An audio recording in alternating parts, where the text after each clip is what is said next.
Aujourd'hui, je vous apprends un groupe de verbes que l'on peut utiliser aussi dans la vie de chaque jour. La structure de verbe est très simple. On va mettre un verbe plus la main, c'est-à-dire des verbes qui expriment les actions que l'on fait avec les mains. Prenez votre place, prenez votre bloc-notes, écoutez ma prononciation, imitez et mettez la pause, mais aussi et surtout posez des questions si vous en avez. Je vous apprends ici des expressions faciles que vous pouvez directement utiliser dès que l'occasion se présente à vous. La langue chinoise, comme d'autres langues étrangères, n'est pas vraiment aussi difficile que ça, et surtout si vous avez la raison pour laquelle, si vous savez pourquoi vous apprenez cette langue-là, si vous avez un objectif de long terme là, la motivation, la discipline vont venir d'elle-même. C'est pour ça que je vous dis souvent, il faut avoir un objectif. Il faut savoir pourquoi vous voulez apprendre cette langue-là.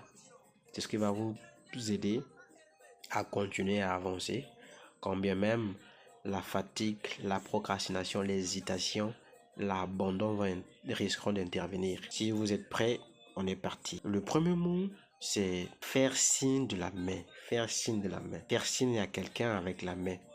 Comment ça se dit en chinois? En chinois, ça se dit hui shao, c'est-à-dire faire signe de la main, appeler quelqu'un avec la main. Hui, c'est secouer, bouger, faire un mouvement.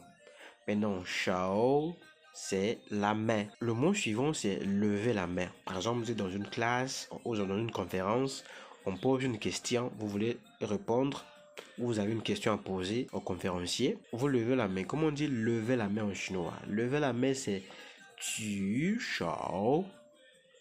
Du shao. Du, c'est lever. Et shao, c'est la main, comme je viens de vous le dire. Le mot suivant, c'est tenir par la main. Comment ça se dit en chinois? Se tenir par la main en chinois, on dit tian shao. Tian shao. Vous voyez les gens parfois marcher, mettre dans la main, souvent les amoureux, les parents avec leurs enfants. Vous voyez, on dit tian shao. Tian shao. Tian, c'est le fait de se serrer la main, de te tenir quelque chose.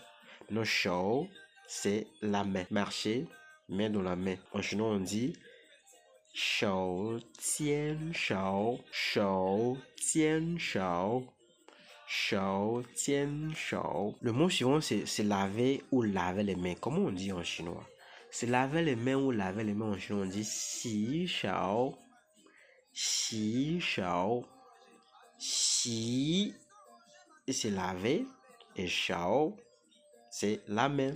Ou ce sont les mains. Puisqu'en chinois, on ne différencie pas le singulier et le pluriel. Le mot suivant, c'est serrer la main. Serrer la main de quelqu'un ou serrer les mains de quelqu'un. Quand tu vois quelqu'un, tu te dis bonjour mon ami, tu serres sa main comme ça. En chinois, comment ça se dit? En chinois, ça se dit wo shao. Wo shao. Wo. C'est le fait de serrer quelqu'un comme ça. Et shao, c'est la main. Le mot suivant, c'est battre la main ou applaudir. Comment ça se dit en chinois? Applaudir en chinois, on dit pai shao. Pai shao. Pai, c'est l'acte de battre. Shao, c'est la main ou les mains. Le mot suivant, c'est lâcher prise, abandonner. Si tu avais tenu quelqu'un, par exemple, par la main et puis tu abandonnes. Ou si tu avais, par exemple, un oiseau, un pigeon, par exemple, tu devais le lâcher. En chinois, on dit fang shao. Fang shao. Fang, c'est lâcher. Et shao, c'est la main. Laisser partir quelque chose que vous aviez entre vos mains. Le mot suivant, c'est en venir aux mains. Se battre, par exemple, ou frapper quelqu'un. En chinois, on dit dong shao. Dong shao.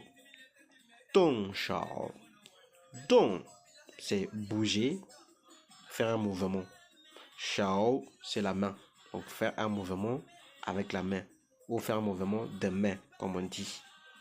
Voilà un peu ce que je tenais à partager dans cet épisode. J'espère que celui-ci a également été encore une fois de plus utile. Et si vous voulez apprendre un peu plus en privé, avec moi, faites-moi signe à travers ce numéro. Si vous voulez venir en Chine pour les études, pour les business et consorts, que vous avez besoin d'accompagnement, nous serons là pour vous accompagner. On réserve les hôtels pour vous, on vous accueille à l'aéroport, on vous accompagne dans vos villes respectives, si vous le souhaitez bien.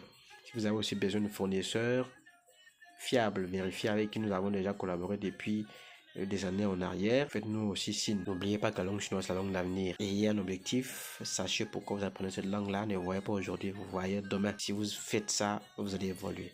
C'était le chinois pour tous, on se dit, ça tient, ça tient.